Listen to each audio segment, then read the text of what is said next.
നമ്മൾ ഇന്ന് പഠിക്കാൻ പോകുന്നത് പൈത്തൺ ഡേറ്റ ടൈപ്സും ഐഡന്റിഫയേഴ്സിനെ കുറിച്ചാണ്. നിങ്ങൾ ഓൾറെഡി ഒരു പൈത്തൺ പ്രോഗ്രാമർ ആണെങ്കിൽ കൂടി ഇത് വളരെ യൂസ്ഫുൾ ആയിട്ടുള്ള ഒരു വീഡിയോ ആയിരിക്കും. ഇനി നിങ്ങൾ ആദ്യമായിട്ടാണ് പൈത്തൺ പ്രോഗ്രാമിംഗ് ചെയ്യുന്നതെങ്കിൽ പ്ലീസ് നിങ്ങൾ ആ പൈത്തൺ സെറ്റപ്പ് ചെയ്യൂ. അതിന്റെ വീഡിയോ ഞാൻ ഇവിടെ ഡിസ്ക്രിപ്ഷനിൽ കൊടുത്തിട്ടുണ്ട്. സോ നമുക്ക് സ്റ്റാർട്ട് ചെയ്യാം. എന്താണ് ഡേറ്റ? നമ്മുടെ കയ്യിലുള്ള എല്ലാ ഇൻഫർമേഷനെയും നമ്മൾ ഡേറ്റ എന്നാണ് പറയുന്നത്. അത് മീനിങ് ആണെങ്കിൽ അത്രയും നല്ലത്. നമുക്കറിയാവുന്ന കുറച്ച് ഡേറ്റാസ് എന്ന് പറയുന്നത് ടെക്സ്റ്റ് ഉണ്ട്, നമ്പേഴ്സ് ഉണ്ട്, ഓഡിയോ, വീഡിയോ, ഇമേജസ് ഉണ്ട്. ഇതിനെ നമുക്ക് കമ്പ്യൂട്ടറിൽ റെപ്രസെന്റ് ചെയ്യണം. ഈ ഡേറ്റാസിനെ നമുക്ക് കമ്പ്യൂട്ടറിൽ റെപ്രസെന്റ് ചെയ്യണം.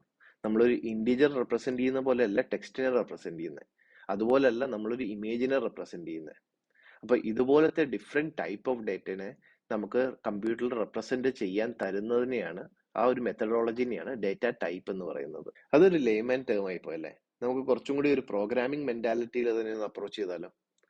നമ്മൾ കൊടുക്കുന്ന ഡേറ്റ കമ്പ്യൂട്ടറിൽ റെപ്രസെന്റ് ചെയ്യുന്നത് ബൈനറി ആയിട്ടാണെന്ന് നമുക്കറിയാം അല്ലെ. അപ്പൊ ഇതിനകത്ത് 3 പ്രോസസ്സുകളാണ് നടക്കുന്നത്. ഒന്ന്, നമ്മൾ കൊടുക്കുന്ന ഡേറ്റ സ്റ്റോർ ചെയ്യുന്നു. 2, നമ്മൾ സ്റ്റോർ ചെയ്ത ഡേറ്റ അതിനെ തിരിച്ചെടുത്ത് നമുക്ക് കാണിച്ചു തരുന്നു. 3, അതിൽ ഓപ്പറേറ്റ് ചെയ്യുന്നു അല്ലെ. നമ്മൾ ഈ സ്റ്റോർ ചെയ്യുന്ന ഡേറ്റ എന്ത് രീതിയിൽ സ്റ്റോർ ചെയ്യണം എന്നുള്ളത് അത് ഡേറ്റ ടൈപ്പ് ആണ് പറയുന്നത്. അതുപോലെ തന്നെ ഒരു ബൈനറി ഡേറ്റനെ നമുക്ക് തിരിച്ച് ഷോ ചെയ്യുമ്പോൾ അത് എങ്ങനെയാണ് ഷോ ചെയ്യേണ്ടതെന്നുള്ളതും ഡേറ്റ ടൈപ്പ് ആണ് പറയുന്നത്. ഇതുപോലെ തന്നെ നമ്മൾ ഒരു ഓപ്പറേറ്റ് ചെയ്യുന്നത്, നമ്മൾ ഡേറ്റനെ ഓപ്പറേറ്റ് ചെയ്യുന്നതും ഡേറ്റ ടൈപ്പ് ആണ് ഡിഫൈൻ ചെയ്യുന്നത്. നിങ്ങളൊന്ന് ആലോചിച്ച് നോക്ക്, നമ്മളൊരു ടെക്സ്റ്റ് ഡേറ്റ കാണുന്ന പോലെയാണോ നമ്മളൊരു ഇൻഡിജർ ഡേറ്റ കാണുന്നത്? നമ്മളൊരു ടെക്സ്റ്റ് ഡേറ്റയിൽ ഓപ്പറേറ്റ് ചെയ്യുന്ന പോലെയാണോ നമ്മൾ ഇൻഡിജർ ഡേറ്റ ഓപ്പറേറ്റ് ചെയ്യുന്നത്? ഇപ്പൊ ഇൻഡിജറിൽ നമ്മൾ 1+1=2 എന്ന് എഴുതും അല്ലെ. പക്ഷെ അത് ടെക്സ്റ്റിൽ നമ്മൾ 1+1 എന്നാക്കി കഴിഞ്ഞാൽ അത് 11 ആയിട്ട് മാറും അല്ലെ. സോ നമ്മൾ അത് ഓരോ ഡേറ്റയും ഓപ്പറേറ്റ് ചെയ്യുന്ന രീതി തന്നെ വ്യത്യാസമുണ്ട്. അത് സ്റ്റോർ ചെയ്യുന്നതും അത് അതിന്റെ വ്യത്യസ്തമായ രൂപങ്ങളിലാണ്. ഓക്കെ, ഒരു ഇൻഡിജർ സ്റ്റോർ ചെയ്യുമ്പോഴത്തേക്കും അതിനെ സ്റ്റോർ ചെയ്യുന്നത് അതിന്റെ കറസ്പോണ്ടിങ് ബൈനറി ആയിട്ടാണെങ്കിൽ, ഒരു ടെക്സ്റ്റ് ആണെങ്കിൽ നമ്മൾ നേരത്തെ പഠിച്ചു അതൊരു ആസ്കി ആയിട്ടാണ് സ്റ്റോർ ചെയ്യുന്നത്. നമുക്ക് കുറച്ച് ബേസിക് ഡേറ്റ എങ്ങനെയാ റെപ്രസെന്റ് ചെയ്യുന്നതെന്ന് പഠിക്കാം. ഞാൻ ഈ ബേസിക് ഡേറ്റ എന്ന് പറയുന്നത് 3 ടൈപ്പ് ആണ്. ഒന്ന് ഇൻഡിജർ, പിന്നെ ഡെസിമൽ അല്ലെങ്കിൽ ഫ്രാക്ഷണൽ, പിന്നെ ഉള്ളത് ടെക്സ്ച്വൽ ഡേറ്റ. ഈ ഇൻഡിജർ സ്റ്റോർ ചെയ്യാൻ വേണ്ടിയിട്ട് പൈത്തൺ നമുക്ക് തരുന്ന ഡേറ്റ ടൈപ്പ് ആണ് ഇൻഡ് എന്നുള്ളത്. ഈ ഡെസിമൽ അല്ലെങ്കിൽ ഫ്രാക്ഷണൽ പാർട്ട് സ്റ്റോർ ചെയ്യാൻ വേണ്ടിയിട്ട് നമുക്ക് പൈത്തൺ തരുന്ന ഡേറ്റ ടൈപ്പ് ആണ് ഫ്ലോട്ടിംഗ് പോയിന്റ് എന്ന് പറയുന്നത്. പിന്നെ ടെക്സ്ച്വൽ പാർട്ട് സ്റ്റോർ ചെയ്യാൻ വേണ്ടിയിട്ടാണ് സ്ട്രിംഗ് എന്ന് പറഞ്ഞ ഡേറ്റ ടൈപ്പ് വരുന്നത്. ഇത് മൂന്നും കൂടാതെ പൈത്തണിൽ ഒരു 4ാമത്തെ ഒരു ബേസിക് ഡേറ്റ ടൈപ്പും കൂടിയുണ്ട്, ബൂളിയൻ എന്ന് പറയും. നമ്മുടെ ശരി അല്ലെങ്കിൽ തെറ്റ് എന്ന് പറയുന്ന ഡേറ്റ സ്റ്റോർ ചെയ്യാൻ വേണ്ടിയിട്ട് ഉപയോഗിക്കുന്നതാണ് ബൂളിയൻ. നമുക്ക് ഇത് എങ്ങനെയാ യൂസ് ചെയ്യുന്നതെന്ന് നമുക്ക് നോക്കാം. നമ്മുടെ ബേസ് ഡേറ്റയായ ഇൻഡിജേഴ്സ് പൈത്തണിൽ റെപ്രസെന്റ് ചെയ്യാൻ വേണ്ടി ഉപയോഗിക്കുന്ന ഡേറ്റയാണ് ഡേറ്റ ടൈപ്പാണ് ഇൻഡ് എന്ന് പറയുന്നത്. ഇപ്പം ഈ ഇൻഡ് എനിക്ക്, അല്ലെങ്കിൽ ഇൻഡിജർ എനിക്ക് പൈത്തണിൽ എഴുതണമെങ്കിൽ എനിക്ക് ആ നമ്പർ തന്നെ എഴുതി വെച്ചാൽ മതി. ഫോർ എക്സാമ്പിൾ, എനിക്ക് 10 എന്നുള്ള നമ്പർ എഴുതണമെങ്കിൽ എനിക്ക് വെറുതെ 10 എന്ന് എഴുതിയാൽ മതി. അതിന്റെ വാല്യൂ അത് എടുത്തോളൂ. ഇത് കൂടാതെ ഇൻഡിജർ ആയിട്ട് നമുക്ക് റെപ്രസെന്റ് ചെയ്യാൻ 3 ഡിഫറെന്റ് മെത്തേഡ്സും കൂടി ഉണ്ട്. അത് ഒരെണ്ണം നമുക്കറിയാം ബൈനറി ആയിട്ട്. അതിനുവേണ്ടി നമ്മൾ ആദ്യം 0B എന്നാണ് സ്റ്റാർട്ട് ചെയ്യുന്നത്. എന്നിട്ട് അതിന്റെ ബൈനറി നമ്പർ കൊടുക്കും. ഇത് ഈക്വൽ ടു 10 ആണ്. ഓക്കെ, ഇത് ഇനി നമ്മൾ നോക്കാത്ത 2 നമ്പർ സിസ്റ്റം കൂടി ഉണ്ട്, ഒക്ടൽ നമ്പർ സിസ്റ്റവും ഹെക്സാഡെസിമൽ നമ്പർ സിസ്റ്റവും. അതിലും നമുക്ക് 10 ആയിട്ട് എഴുതാം. അതിനെക്കുറിച്ച് നമ്മൾ ഇതുവരെ സംസാരിച്ചിട്ടില്ല, പക്ഷെ ഞാൻ അതിന്റെ ഒരു എക്സാമ്പിൾ മാത്രം ഇവിടെ എഴുതാം. ഇപ്പൊ 10 എനിക്ക് എഴുതണമെങ്കിൽ ഒക്ടലില് 0O1 2 ഇട്ട് കഴിഞ്ഞാൽ അത് 10 ആയി ഒക്ടൽ നമ്പർ സിസ്റ്റത്തില്. ഹെക്സാഡെസിമലില് 0x A എന്നിട്ട് കഴിഞ്ഞാൽ എനിക്ക് 10 ആയി. ഈ 4 റെപ്രസെന്റേഷനിലും വാല്യൂ കമ്പ്യൂട്ടറിൽ സ്റ്റോർ ചെയ്യുന്നത് 10 എന്ന ബൈനറി ആയിട്ട് തന്നെയായിരിക്കും. നമുക്ക് പക്ഷെ തിരിച്ചു തരുന്ന റെപ്രസെന്റേഷൻ ഷോ ചെയ്യുമ്പം 10 എന്ന് പറഞ്ഞ ഡെസിമലിലും ആയിരിക്കും. പൈത്തൺ 3 ഇൻഡിജറിന് ലിമിറ്റ് ഇല്ല. നമ്മുടെ മെമ്മറി മാത്രമേ അതിനൊരു ലിമിറ്റേഷൻ ഉള്ളൂ. നമുക്ക് എത്ര വലിയ നമ്പർ വേണമെങ്കിലും എഴുതാം, അത് പൈത്തൺ 3 അക്സെപ്റ്റ് ചെയ്യും. നമ്മുടെ ബേസ് ഡേറ്റ ഡെസിമൽ റെപ്രസെന്റ് ചെയ്യാൻ വേണ്ടി പൈത്തൺ തന്നിരിക്കുന്ന ഡേറ്റ ടൈപ്പ് ആണ് ഫ്ലോട്ടിംഗ് പോയിന്റ്. ഈ ഫ്ലോട്ടിംഗ് പോയിന്റ് നമുക്ക് എഴുതണമെങ്കിൽ അതിന് വളരെ സിമ്പിൾ ആയിട്ട്, ഇപ്പൊ നമുക്ക് ഒരു ഫ്രാക്ഷണൽ പാർട്ടുള്ള നമ്പർ ഉണ്ടെന്ന് വെച്ചോ, ലെറ്റ്സ് സേ 10.0 എന്ന് വെച്ചോ. എനിക്ക് ഒന്നെങ്കിൽ 10 പോയിന്റ് ഇടാം, അല്ലെങ്കിൽ എനിക്ക് 10.0 എന്നിടാം. ഇതിന്റെ 0.0 മാത്രമല്ല, എനിക്ക് ഏത് നമ്പർ വേണമെങ്കിലും ഇടാം. ഇപ്പൊ ലെറ്റ്സ് സേ 10.25 എന്നിടാം. ഇതും നമ്മുടെ കമ്പ്യൂട്ടർ, നമ്മുടെ പൈത്തൺ അക്സെപ്റ്റ് ചെയ്യുന്ന വാല്യൂസ് ആണ്. ഫ്ലോട്ടിംഗ് പോയിന്റ് ബൈനറിയിൽ റെപ്രസെന്റ് ചെയ്യുന്നതിന് വേറൊരു വ്യത്യസ്തമായിട്ടുള്ള ഒരു രീതിയുണ്ട്. അതിനെക്കുറിച്ച് നമുക്ക് വേറൊരു വീഡിയോ ഇറക്കാം. തൽക്കാലം നിങ്ങൾ മനസ്സിലാക്കേണ്ട ഒരു കാര്യം എന്താണെന്ന് വെച്ചാൽ, ഈ ഫ്ലോട്ടിംഗ് പോയിന്റിന് ഡെസിമൽ ആകെ 16 ഡിജിറ്റ്സ് ഡെസിമൽ മാത്രമേ പറ്റുള്ളൂ. ഡെസിമൽ പോയിന്റ്സ് മാത്രമേ അക്സെപ്റ്റ് ചെയ്യാൻ പറ്റുള്ളൂ. അതിൽ കൂടുതൽ വന്നു കഴിഞ്ഞാൽ അത് റൗണ്ട് ഓഫ് ചെയ്യും. പൈത്തണിൽ ടെക്സ്റ്റ് റെപ്രസെന്റ് ചെയ്യാൻ വേണ്ടി ഉപയോഗിക്കുന്ന ഡേറ്റ ടൈപ്പാണ് സ്ട്രിങ്. അത് റെപ്രസെന്റ് ചെയ്യാൻ നമുക്ക് 4 വഴികൾ തരുന്നുണ്ട്. അതിൽ ഒരു വഴി എന്ന് പറയുന്നത് സിംഗിൾ കോട്ട്സ് ഉപയോഗിക്കുക, എന്നിട്ട് നിങ്ങൾക്ക് എഴുതേണ്ട സ്ട്രിങ് എഴുതുക. അത് ഒരു സ്ട്രിങ് ഒരു വേർഡ് ആവാം, ഒരു സെന്റൻസ് ആവാം, ഒരു ലെറ്റർ പോലും ആവാം. ഓക്കെ, ഇപ്പൊ suppose apple falls from apple tree എന്ന് എനിക്ക് ഇവിടെ എഴുതാം. ഇതുപോലെ തന്നെ എനിക്ക് ഡബിൾ കോട്ട്സ് ഉപയോഗിക്കാം, സെയിം രീതി. ഇതുപോലെ എനിക്ക് ട്രിപ്പിൾ കോട്ട്സ് ഉപയോഗിക്കാം. ട്രിപ്പിൾ കോട്ട്സ് എന്ന് പറഞ്ഞാൽ സിംഗിൾ കോട്ട് 3 തവണ എഴുതുന്നതാണ് ട്രിപ്പിൾ കോട്ട്സ്. ഇതിന്റെ അകത്തും എഴുതാം എനിക്ക്. ഇതുപോലെ തന്നെ ട്രിപ്പിൾ കോട്ട്സ് എനിക്ക് ഡബിൾ കോട്ട് വെച്ചും ചെയ്യാൻ പറ്റും. 3 ഡബിൾ കോട്ട് ഇട്ട് കഴിഞ്ഞാൽ അതും ഒരു ട്രിപ്പിൾ കോട്ടായിട്ട് തന്നെ എടുക്കും. ഇതിൽ വ്യത്യാസം എന്താണെന്ന് വെച്ച് കഴിഞ്ഞാൽ, ഞാനിപ്പോൾ ഫസ്റ്റ് രണ്ട് റെപ്രസെന്റേഷനിൽ എനിക്ക് അത് സിംഗിൾ ലൈനിൽ എഴുതാൻ പറ്റുള്ളൂ. അതായത് ഇപ്പൊ ഇവിടെ നോക്കിക്കഴിഞ്ഞാൽ ലൈൻ നമ്പർ 9 മാത്രമേ എനിക്ക് ഇത് എഴുതാൻ പറ്റുള്ളൂ. ലൈൻ നമ്പർ 10 എനിക്ക് സ്പിൽ ചെയ്യാൻ പറ്റില്ല, അതായത് അങ്ങോട്ട് മൂവ് ചെയ്യാൻ പറ്റില്ല. ഓക്കെ, പക്ഷെ ട്രിപ്പിൾ കോട്ട്സിന്റെ പ്രത്യേകത എന്താണെന്ന് വെച്ച് കഴിഞ്ഞാൽ, എനിക്കത് മൾട്ടിപ്പിൾ ലൈൻ ആക്കാൻ പറ്റും. സപ്പോസ് ഞാൻ എഴുതുവാണ് apple falls from apple tree എന്ന് ഉള്ളത് താഴെ എനിക്ക് എഴുതാം.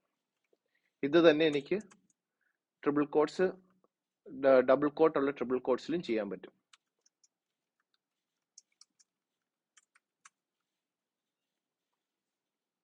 ഇത് മാത്രമേ ഉള്ളൂ ഇത് തമ്മിലുള്ള വ്യത്യാസം. നമ്മൾ ഈ ട്രിപ്പിൾ കോട്ട്സ് ചില സമയത്ത് കമന്റ്സിന് വേണ്ടിയും ഉപയോഗിക്കാറുണ്ട്. സ്ട്രിങ്ങിന് നമുക്ക് പൈത്തണിൽ ആ ലിമിറ്റേഷൻസ് ഇല്ല. നമ്മുടെ മെമ്മറി എത്ര അക്സെപ്റ്റ് ചെയ്യുന്നോ, അല്ലെങ്കിൽ മെമ്മറി എത്ര സ്പേസ് നമുക്ക് തരാൻ കഴിയുമോ അത്ര മാത്രമേ നമ്മുടെ ലിമിറ്റേഷൻ ഉള്ളൂ. സോ നമുക്ക് എത്ര വലിയ വേർഡ് വേണമെങ്കിലും അതിനകത്ത് എഴുതാം, എത്ര വലിയ സെന്റൻസ് വേണമെങ്കിലും എനിക്ക് അതിനകത്ത് എഴുതാം. നമ്മുടെ ഡിസിഷൻസ് ഒന്നെങ്കിൽ ശരി അല്ലെങ്കിൽ തെറ്റെന്ന് രണ്ട് വാക്കല്ലേ ഉള്ളൂ. ഒന്നെങ്കിൽ ട്രൂ അല്ലെങ്കിൽ ഫോൾസ്. ഇത് റെപ്രസെന്റ് ചെയ്യാൻ വേണ്ടി പ്രത്യേകമായിട്ട് ഒരു ഡേറ്റ ടൈപ്പ് പൈത്തൺ തരുന്നുണ്ട്. അതാണ് ബൂളിയൻ. ഈ Boolean value either it could be true അല്ലെങ്കിൽ ഫോൾസ്. ഓക്കെ, സോ എനിക്ക് ട്രൂ എന്ന് എഴുതി കഴിഞ്ഞാൽ അതൊരു ബൂളിയൻ വാല്യൂ ആയി, അല്ല ഫോൾസ് എന്ന് എഴുതി കഴിഞ്ഞാൽ അതൊരു ബൂളിയൻ വാല്യൂ ആയി. ഇത് രണ്ടുമേ എനിക്ക് ബൂളിയൻ വാല്യൂ ഉള്ളൂ. ഇതിന് ലിമിറ്റേഷൻസ് പറയാനൊന്നും ഇല്ല. കാരണം എന്താ വെച്ച് കഴിഞ്ഞാൽ ഇത് രണ്ടെണ്ണം ഉള്ളൂ, ട്രൂവും ഫോൾസും മാത്രമേ ഉള്ളൂ. ബൂളിയൻസ് നമ്മൾ സാധാരണ യൂസ് ചെയ്യുന്നത് ഡിസിഷൻ മേക്കിംഗ് സ്റ്റേറ്റ്മെന്റ്സിലാണ് സാധാരണ യൂസ് ചെയ്യുന്നത്. ഇഫ് എൽസ് സ്റ്റേറ്റ്മെന്റ്സ് അല്ലെങ്കിൽ അതുപോലത്തെ കണ്ടീഷണൽ സ്റ്റേറ്റ്മെന്റ്സ്, ഇതുപോലത്തെ സ്ഥലങ്ങളിലാണ് നമ്മൾ യൂഷ്വലി ബൂളിയൻ വാല്യൂസ് ഉപയോഗിക്കുന്നത്. നമുക്കത് ഇനി അടുത്ത് വരുന്ന വീഡിയോസിൽ നമുക്ക് കാണാം എങ്ങനെയാണ് യൂസ് ചെയ്യുന്നതെന്ന്. പൈത്തൺ സിൻടാക്സിൽ നമുക്കാണെങ്കിൽ ഇതുപോലത്തെ ഡേറ്റ ടൈപ്സിനെ ഒരു എക്സ്ട്രാ സിമ്പിളും കൂടി വെച്ചിട്ട് നമുക്ക് റെപ്രസെന്റ് ചെയ്യാം. അതാണ് നമ്മുടെ ബ്രാക്കറ്റ്സ്. ഇപ്പം ഞാൻ 10 എന്ന് വെറുതെ എഴുതുന്നതിന് പകരം എനിക്ക് 10 എന്ന് ബ്രാക്കറ്റ്സിലും എഴുതാം. ഓക്കെ, ഇത് ഇവാലുവേറ്റ് ചെയ്ത് നമ്മുടെ ഇൻറ്റീജർ ആയിട്ട് തന്നെ കീപ്പ് ചെയ്യും.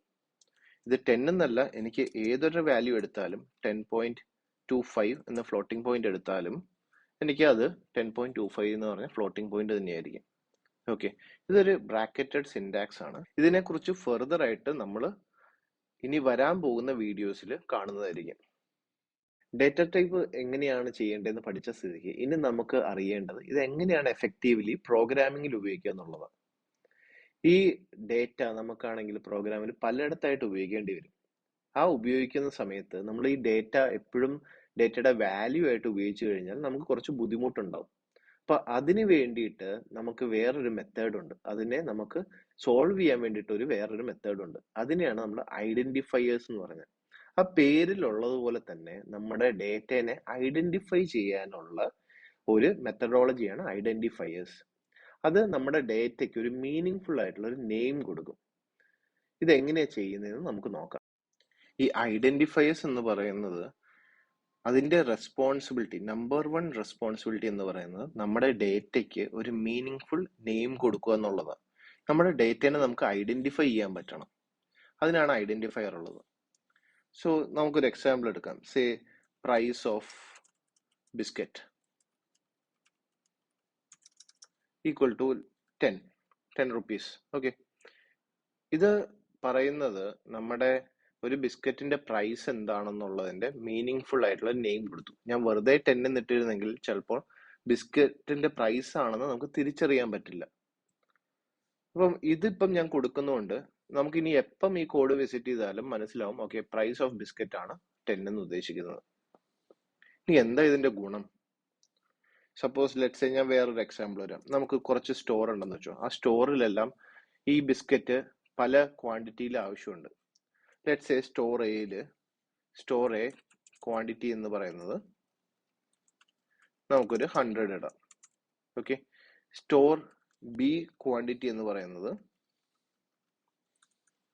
നമുക്ക് ഒരു 1000 ഇടാം.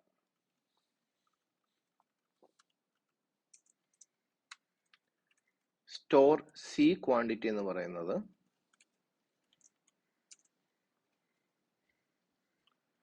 നമുക്കൊരു 50 ഇടാം. സോ 3 സ്റ്റോർ ഉണ്ട്. സോ നമുക്ക് ഈ ഓരോ സ്റ്റോറിൽ നിന്നും ഈ ബിസ്ക്കറ്റ് കൊടുക്കുന്നതിന്റെ വില, ടോട്ടൽ വാല്യൂ, എമൗണ്ട് എത്രയാണെന്ന് നമ്മൾ എങ്ങനെ തിരിച്ചറിയുന്നത്? നമുക്ക് ഇതിനകത്ത് സ്റ്റോർ എ ടോട്ടൽ എമൗണ്ട് എന്ന് പറയുന്നത് നമുക്ക് സ്റ്റോർ എയുടെ quantity times price of biscuit അല്ലേ, സാധാരണ നമ്മുടെ മൾട്ടിപ്ലിക്കേഷൻ. ഇപ്പൊ സ്റ്റോർ ബിയുടെ ക്വാണ്ടിറ്റി എന്തായിരിക്കും, ടോട്ടൽ എമൗണ്ട് എന്തായിരിക്കും? സ്റ്റോർ ബിയുടെ ടോട്ടൽ എമൗണ്ടും സ്റ്റോർ സിയുടെ ടോട്ടൽ എമൗണ്ടും അതിന്റെ കറസ്പോണ്ടിങ് ക്വാണ്ടിറ്റിയുടെ ബേസിസിൽ തന്നെയാണ് വരുന്നത്. പ്രൈസ് ഓഫ് ബിസ്ക്കറ്റ് മാറുന്നില്ല. അപ്പൊ ഇതിന്റെ ഒരു ഗുണം എന്താ? എനിക്കിപ്പോ പ്രൈസ് ഓഫ് ബിസ്ക്കറ്റ് ഇൻഫ്ലേഷൻ കാരണം സേ 15 ആക്കി കഴിഞ്ഞാലും എനിക്ക് ഈ താഴെ ടോട്ടൽ എമൗണ്ട് കാൽക്കുലേറ്റ് ചെയ്യുന്നിടത്ത് വ്യത്യാസമൊന്നുമില്ല. ഇത് വലിയൊരു അഡ്വാൻറ്റേജാണ് അല്ലേ? നമുക്ക് ഒരു സ്ഥലത്ത് നമ്മുടെ വാല്യൂ മാറ്റിയാൽ മതി, അത് ബാക്കി എല്ലാ സ്ഥലങ്ങളിലും യൂസ് ചെയ്യുന്നിടത്ത് റിഫ്ലക്ട് ചെയ്യും. ഈ ഐഡന്റിഫയേഴ്സ് ഇപ്പം ശരിക്കും പറഞ്ഞാൽ 3 റെസ്പോൺസിബിലിറ്റി കീപ്പ് ചെയ്യുന്നുണ്ട്. ഒന്ന്, മീനിങ് ആയിട്ടുള്ള നെയിം കൊടുക്കുന്നുണ്ട്. 2, നമ്മൾ ഒരിടത്ത് നമ്മുടെ വാല്യൂ ഉപയോഗിച്ചാൽ മതി, അത് പലയിടത്തായിട്ട് നമുക്ക് ഉപയോഗിക്കാൻ പറ്റും. അപ്പം നമ്മൾ അതുകൊണ്ട് തന്നെ മൂന്നാമത്തെ റെസ്പോൺസിബിലിറ്റി എന്താണെന്ന് വെച്ചാൽ ഒരിടത്ത് ചേഞ്ച് ചെയ്താൽ മതി, അത് എല്ലായിടത്തും അതിന് റിഫ്ലക്ഷൻ ഉണ്ടാവും. സോ ഇതാണ് ഐഡന്റിഫയർ ചെയ്യുന്നത്. ഇനി എന്താണ് ഐഡന്റിഫയറിന്റെ സിന്റാക്സ്? ഐഡന്റിഫയറിന് ഒരു സിന്റാക്സ് ഉണ്ട്. ഐഡന്റിഫയർ എഴുതുന്ന വേർഡ് അത് സ്മോൾ ലെറ്റർ എ മുതൽ ഇസഡ് വരെയും, അല്ലെങ്കിൽ ക്യാപിറ്റൽ ലെറ്റർ എ മുതൽ ഇസഡ് വരെയും, അല്ലെങ്കിൽ അണ്ടർസ്കോർ വെച്ച് മാത്രമേ സ്റ്റാർട്ട് ചെയ്യാൻ പറ്റുള്ളൂ. ഓക്കെ, സ്മോൾ ലെറ്റർ എ മുതൽ ഇസഡ് വരെ, ക്യാപിറ്റൽ ലെറ്റർ എ മുതൽ ഇസഡ് വരെ, അല്ലെങ്കിൽ അണ്ടർസ്കോർ വെച്ച് മാത്രമേ സ്റ്റാർട്ട് ചെയ്യാൻ പറ്റുള്ളൂ. ഇനി അത് കഴിഞ്ഞിട്ടുള്ള വാല്യൂസ് എ മുതൽ ഇസഡ് വരെ, അല്ലെങ്കിൽ ക്യാപിറ്റൽ എ മുതൽ ഇസഡ് വരെ, അല്ലെങ്കിൽ അണ്ടർസ്കോർ, ഓർ 0 മുതൽ 9 വരെയുള്ള ഡിജിറ്റ്സും യൂസ് ചെയ്യാം. വേറെ ഒരു സിമ്പിളും ഐഡന്റിഫയറിൽ യൂസ് ചെയ്യാൻ പറ്റില്ല. യൂസ് ചെയ്ത് കഴിഞ്ഞാൽ സിന്റാക്ടിക്കൽ എറർ അടിക്കും. അതായത് സിന്റാക്സ് പൈത്തൺ സപ്പോർട്ട് ചെയ്യില്ല. ഓക്കെ, സോ ഐഡന്റിഫയറിന്റെ ഈ സിന്റാക്സ് നമ്മൾ എപ്പോഴും ഓർത്തിരിക്കണം. സോ എനിക്ക് പ്രൈസ് ഓഫ് ബിസ്ക്കറ്റിനെ തന്നെ പല രീതിയിൽ എഴുതാം. നേരത്തെ നമ്മൾ സ്മോൾ ലെറ്റർ പി കൊണ്ട് സ്റ്റാർട്ട് ചെയ്ത്, നമുക്ക് ക്യാപിറ്റൽ ലെറ്റർ പി കൊണ്ട് സ്റ്റാർട്ട് ചെയ്യാം. Price of biscuit. അല്ലെങ്കിൽ എനിക്ക് അണ്ടർസ്കോർ വെച്ച് സ്റ്റാർട്ട് ചെയ്യാം. Underscore price of biscuit.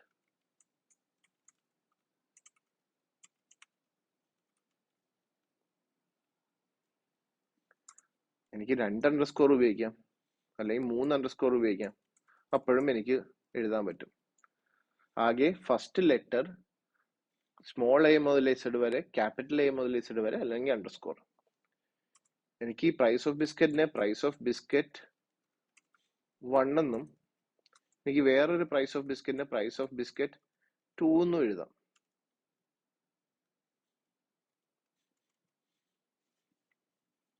ഇതും അക്സെപ്റ്റബിളാ.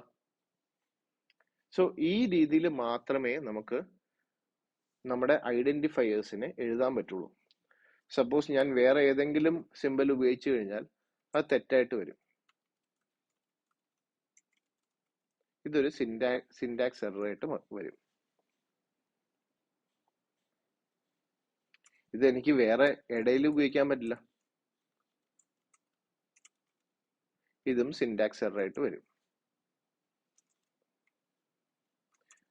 സോ മുകളിലത്തെ ആ ഒരു ഫോർമാറ്റ് മാത്രമേ നമുക്ക് ഉപയോഗിക്കാൻ പറ്റത്തുള്ളൂ. നമ്മളിപ്പം എഴുതിയിരിക്കുന്നതാണ് ഇതിനെക്കുറിച്ചുള്ള ഡീറ്റെയിൽസ്, കോഡിംഗ് ഡീറ്റെയിൽസ്. ഇത് നമുക്ക് ഒന്നെങ്കിൽ ഇവിടെ എഴുതാം, അല്ലെങ്കിൽ നമുക്ക് നമ്മുടെ പൈത്തൺ ഇന്റർപ്രറ്റർ ഉപയോഗിക്കാം. സോ വേണമെങ്കിൽ ഒരു ന്യൂ ടെർമിനൽ ഉണ്ടാക്കിയിട്ട് അവിടെ പൈത്തൺ 3 എന്ന് ടൈപ്പ് ചെയ്ത് കഴിഞ്ഞാൽ പൈത്തണിന്റെ ഇന്ററാക്റ്റീവ് ഷെല്ല് വരും. നമ്മൾ ഈ എഴുതിയ കാര്യമെല്ലാം അവിടെയും എഴുതി നോക്കാം.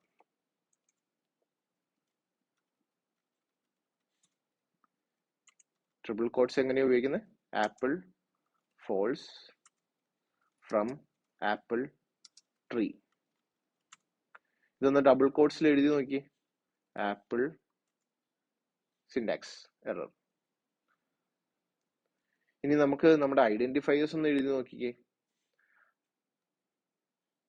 Price of biscuit equal to 10. ഓക്കെയാണ്. നമുക്കാണെങ്കിൽ അത് ക്യാപിറ്റൽ ലെറ്റർ ആക്കി നോക്കാം. നമുക്ക് അണ്ടർസ്കോർ ഇട്ട് നോക്കാം.